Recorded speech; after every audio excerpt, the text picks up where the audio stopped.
In the history of show business, there have been many theatrical families, the Barrymores, the Redgraves, and the star of this edition of This Is Your Life, whose family has a 350-year history on the stage. Hello, I'm Ralph Edwards, and in 1958, when I showed this Is Your Life book to our subject, she was at the peak of her career, not only as an actress, but as one of the first women directors in the movie industry. She was surprised in a setup at a phony real estate office. Watch. Hello, Ida Lupino and Howard Duff. How are you? Nice to see you. I'm interested in real estate. As a matter of fact, I'd like to offer you some, Ida Lupino. All America is watching. That's a television camera right out there tonight. Ida Lupino, this is your life.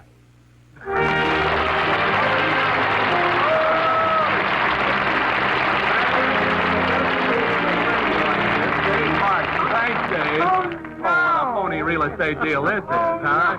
It's not all. You talk about it. And Howard over here. Oh, we thought you were a good actor, but man, you're better than I thought you were. We went to the lengths of renting this vacant building. It was vacant. That's not their receptionist. That's my receptionist over there. We furnished, decorated it like a real estate office just to fool you, Ida. Now we have a police escort outside, and they'll rush you and Howard and a whole bunch of us, but safely, to our studio, okay? Yes. Get Ida going, will you there, Howard Duff? You take two there, Dave. Go along. Ida, yes, our chair of honor has long been awaiting you, I'll tell you that. Thank you, Ralph. Oh, a unique personality can influence and alter the march of events. Let's go back through this book, your story. Yes. And see how you placed your stamp on events, and always with charm. This is your life, Ida Lupino. I'm out of breath. How about you? If ghosts there be, then a lively company of ghosts was present at your birth in England. Lupino, who was a duke's friend and made the royal court of Naples roar with laughter. A Lupino who kept the king of France merry at feast or battle. And Lupinos whose acting was relished by the imperial monarchs of old England. How many years does the Lupino family go back in stage history, Ida? Well, I believe, Ralph, according to my uncle and my father's book, about 350 years. Let me see if that's right. Listen, I'm not very good at 350, that's right. Never in history has one family been in the theater that long. No. Yes, Ida, you are the descendant, the 14th generation of a tribe of clowns, acrobats, dancers, writers, and also rogues. And you are the most mischievous rogue among the lot of us. Now, there's the voice of a Lupino from England. Can you guess who it is, Ida? I know, it's my Uncle Barry. Just mentioned, the surviving brother of your father, the late Stanley Lupino. And like your father, a great stage star of England. Here from London is your Uncle Barry Lupino, Sr.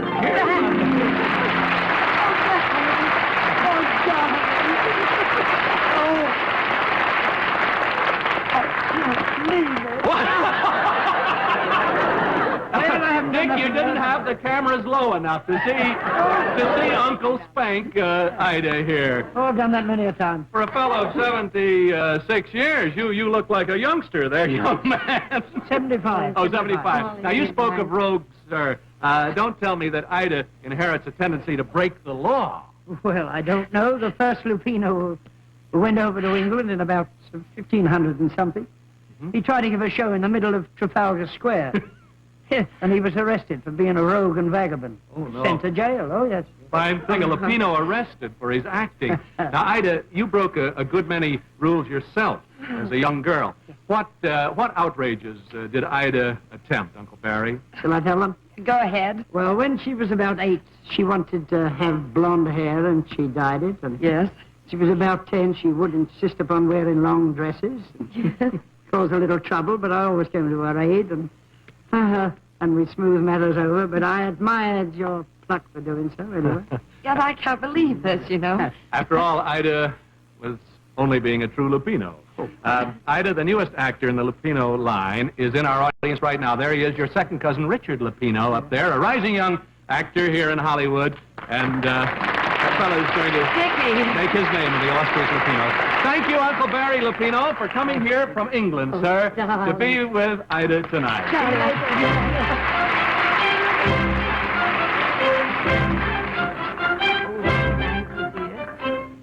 Born into this colorful family for a space you worry the entire Lupino clan. Now, because you show no inclination at all toward acting until you're 11, when your father builds at your home a marvelous miniature theater. That's right. Now, here your interest in acting comes to sudden bloom, giving scope to an imagination that is endlessly vivid. That imagination is the one that we survived it. You scared the very wits out of all the children in the family. Well, the voice of the first of the most cherished companions of your childhood, here from Bayside, Long Island, New York, wife of comedian High Sands, is your cousin, Tony Lupino. Here's Tony. Another member of the fearsome foursome of those days, now a gifted dancer and actress, Mrs. Henry Plone of Hollywood, your sister, Rita Lupino. And a very special surprise from London, England, where he's a TV producer for the BBC, your cousin, Barry Lupino, Jr. Here's Barry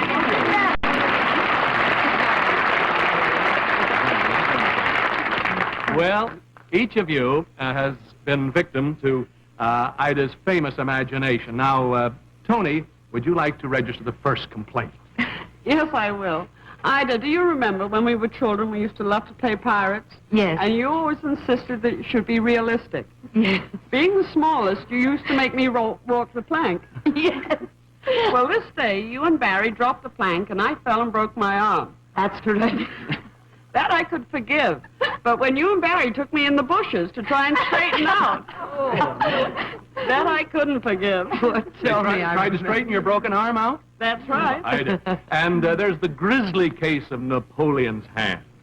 Ida, do you remember Napoleon's hand? What about that? Yes, I do. Well, my father had it on this little pillow. He was a great admirer of all the hands that had been done of Napoleon, and he had this in his den. And he used to scare other kids with it. Was your home at Streatham the setting for Ida's story of Napoleon's hand, Rita? Yes, Ralph. It was an airy old house that used to be a monastery. And Ida believed it was the little old lady in gray that used to haunt it. And in the middle of a sound sleep, she'd get me up in this terrible whisper and say, "Get up! I saw her." And I'd tremble, and she'd make me go in front of her down these dark corridors, and she'd say, "If the little old lady touches the hand, it's going to reach out and grab it." And I was terrified. Wasn't I dreadful? It scares me just to hear it now. Now, what have you to tell us about Ida's ways, Barry Lupino, Jr.? You better be careful, Barry, because I know some awful things about you. Well, we have to go back quite a time, really, and I remember when Ida and I were kids, about 13 years of age, we were rather keen to go to a dance hall, a rather shady dance hall with a rather dubious reputation. Well, we arrived there, and being too young, we weren't allowed in. So Ida was a bit annoyed about this. She dragged me back home, and she got into some of her mother's clothes, and, well, we got back at the dance hall, and when she arrived there, she was such a convincing old hag, they let us in. Thank you, Tony, Rita, and Barry Lupino, Jr. Oh, I can see you never lacked for excitement in Ida's School of Acting.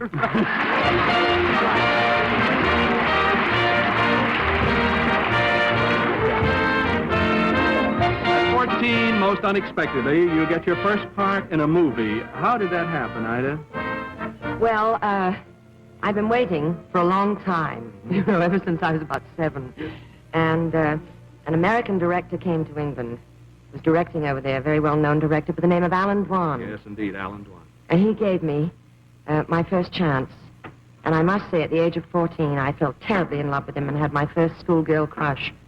I just adored him. That film brings an offer to play Alice in Alice in Wonderland. That's correct.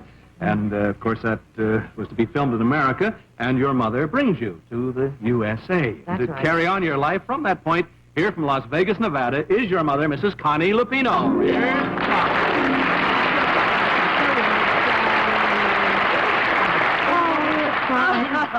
I don't believe Wonderful. Ida ever made that movie of Alice in Wonderland, did she, Miss Lupino? No, she did not. She got out of it. Yes. You tell Ralph how you played the part of Alice when you had to make the screen test. Well, apparently, Ralph, I had a terribly deep voice ever since I was a little girl. And they heard this voice, and they said, you couldn't possibly be Alice. You sound like Mae West, and you do not get the role. So I never did play Alice. That's right.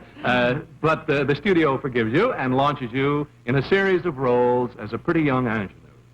1 year later, it looks as if your career is ended forever. How you fought for your life and health, and later fought for your chance to be a top dramatic actress, we'll learn in just a moment. Remember... Back to This Is Your Life, beautiful, tempestuous motion picture star Ida Lupino from a royal family of the English theater. As a happy, popular girl of 16, your bright world is suddenly shattered one night in Hollywood.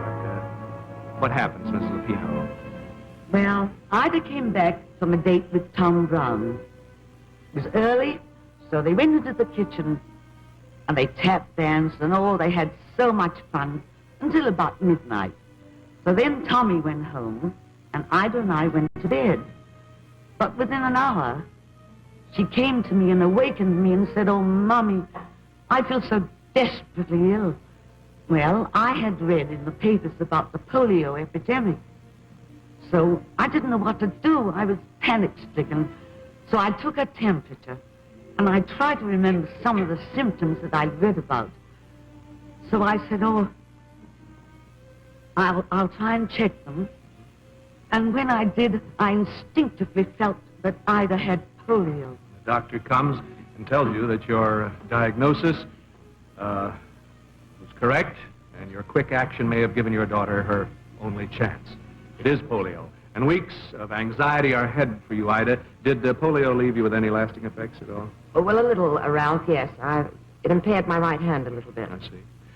This threat to your life leaves you with such sympathy and insight concerning polio victims that one day you will make an important picture that will become a milestone in the rehabilitation of the paralyzed. Thank you, Mrs. Connie Lupino. You'll see your charming daughter, charming mother in just a moment.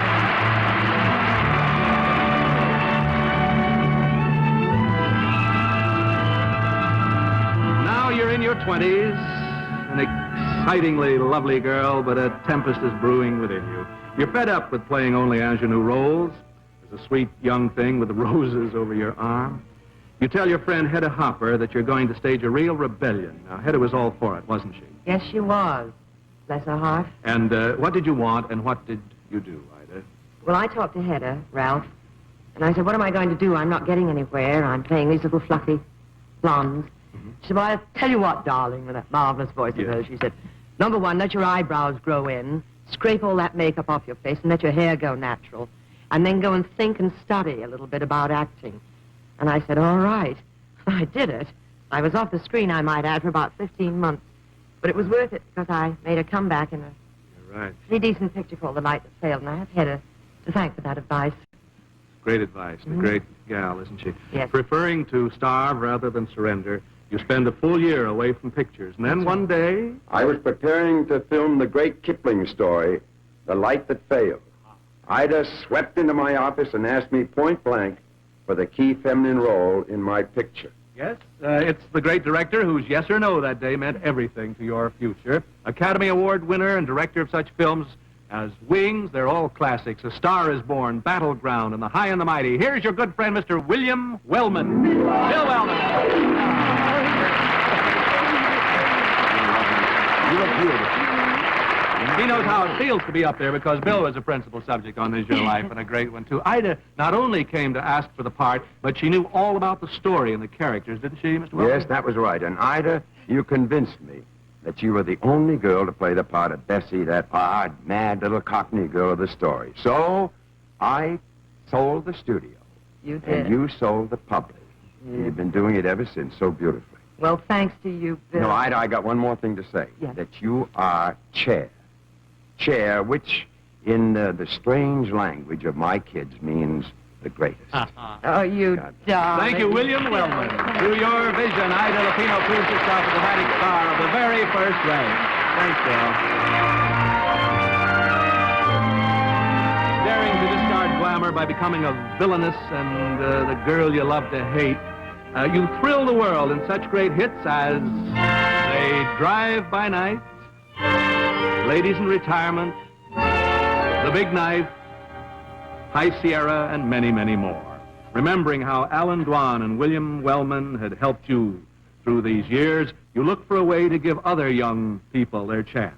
With intense application, you learn the entire technical side of movies. And when you felt ready, what way did you decide upon to help young talent, Ida? Well, let me put myself, completely in the clear. I did not want to become a producer. Right. Mm-hmm. They're very badly treated people. I wanted to discover them, and so I wrote on a script called Not Wanted, about unwed mothers. Yes. And unfortunately, our director was taken sick, so I took over. Yes. But the only way I could discover young talent was to form this little company with a partner of mine, Collier Young, and discover these young people. Filmmakers company. Filmmakers, that's right. And then you embark on an astonishing task. Mother Lupino personally interviewed hundreds of us then unknown young people. Mother Lupino. And I'm glad you did, Ida, because I was at the end of that line. Here are some of the glowing young stars you found and created. First, the very beautiful and talented Sally Forrest. A handsome guy, gifted young actor-producer Keith Brazel, who has just finished his independent picture, Death Over My Shoulder. Keith Brazel. My And another fine actress of rare beauty and ability, Mala Powers. Another principal subject on Is Your Life. My, the stage is filled with them tonight. Now, tell us about yourself and some of the others Ida gave a start to, will you, Sally Forrest? Well, Ida gave a start to Mala and myself and Keith, and I know we're all grateful to her for having opened the door to wonderful careers. What about you, Keith Brazel? Well, Ida decided I shouldn't be a truck salesman anymore, so I went up to her house to audition for her one day and gave probably the worst reading in show business, didn't I, Ida? I didn't think so. She took me right over into a corner and calmed me down, and she's a great girl. When we did Your Life, Mala Powers, Ida told us how she discovered you. Now, you were just, I think you're about 18 then, weren't you? That's right. And I was thrilled, and I was very scared. Oh, you didn't show it. Oh, I did, plenty. I want to say one thing to you that I have never said before, and that is that you not only gave me the greatest chance of my life, but you gave me something more, the greatest gift that an actor can have. You believed in me. And I just had to succeed for you. Well, darling, And there are many others, too, but these are 3 golden futures unrolled because of your big heart, your ability as Hollywood's rarest talent, a woman producer-director. Thank you, Sally Forrest, Keith Brazel, and Mala Powers.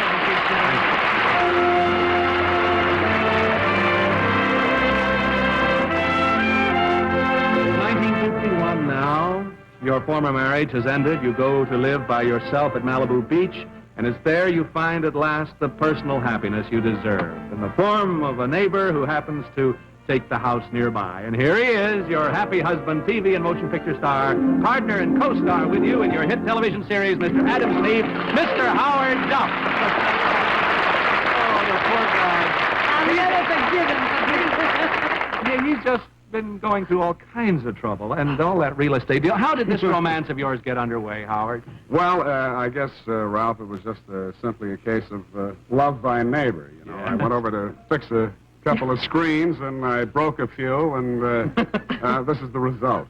Well, you're not scared of being married to brains and beauty, Howard. Man, I count on it. No, seriously, Ralph, I guess about the greatest gift that Ida has given us, is our child. Being a post-polio patient, it wasn't too easy for us. Yes. And we all want to see that little girl of yours, so here she comes, 5-year-old Miss Bridget Duff. Say,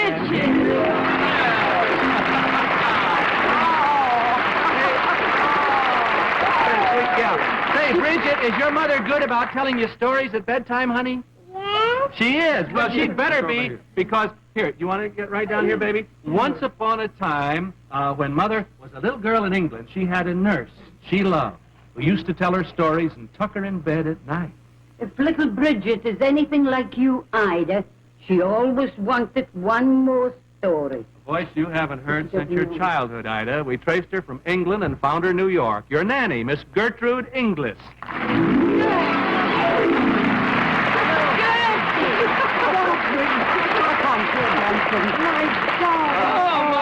My. Now, this is a dream of yours come true, isn't it, Miss Inglis? It certainly has. And one thing I would love to do is put little Bridget to bed tonight. Oh, you Bring me right back. Oh, to you taking rocket. you. Darling, this is wonderful. And that kind of brings us back to the beginning. Oh, yes. This is your life. Ida Lupino, a life of vitality and goodness in which you've given greatly to the world. A penny's worth of hope. Your future begins tonight at a party in your honor at the Hollywood Roosevelt Hotel, where your family and friends have been staying. And you can relive this night many times by running your own film of tonight's program on this Bell & Howell 16-millimeter sound projector. This Bell & Howell movie camera is yours, too. Now, Crest has had Marshall Jewelers of New York City. You've seen us do this before with Marshall's wonderful work, haven't you? Now, they designed a special gold bracelet for you, Ida, and these portrait and crystal cufflinks for you, Howard. Bridget, hand that to Daddy, will you? We got it there. And Ida, in your immediate future, we know you are soon to offer a line of Ida Lupino fashion creations designed by you. Now, you've been sketching at the studio on just anything that was handy, so Crest is presenting you with your very own artist drawing table, illustration boards, a palette, and an entire assortment of art equipment from Mr. Stanley Grumbacher, president of the Grumbacher Company. Also, you put your heart into bringing hope and courage to polio victims. So Crest is proud to give, in your name, a $1,000 check. Thanks, Bill. There you are. A $1,000 donation to the National Foundation for Infantile Paralysis. We hope that everybody helps out with March of Dimes this season. We learned you've been waiting for a long time and wanting a new and up-to-date hi-fi for your home. So Crest wants you to have this wonderful RCA Victor Mark IV high-fidelity phonograph with 4 speakers and stereo tape player.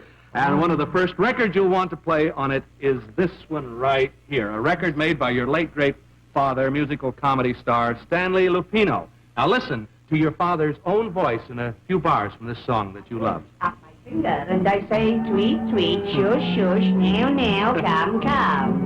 And there's no need to linger when I say, tweet, tweet, shush, shush, now, One of the great now. stars of all time. And you're starting a record career of your own again, following in your father's footsteps with the Leo Guild Zephyr album, Premiere. That's a wonderful album we're all going to get. Now, you're truly a shining star.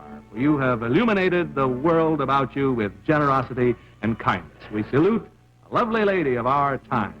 This is your life, Ida Lupino. Good night, and God bless you.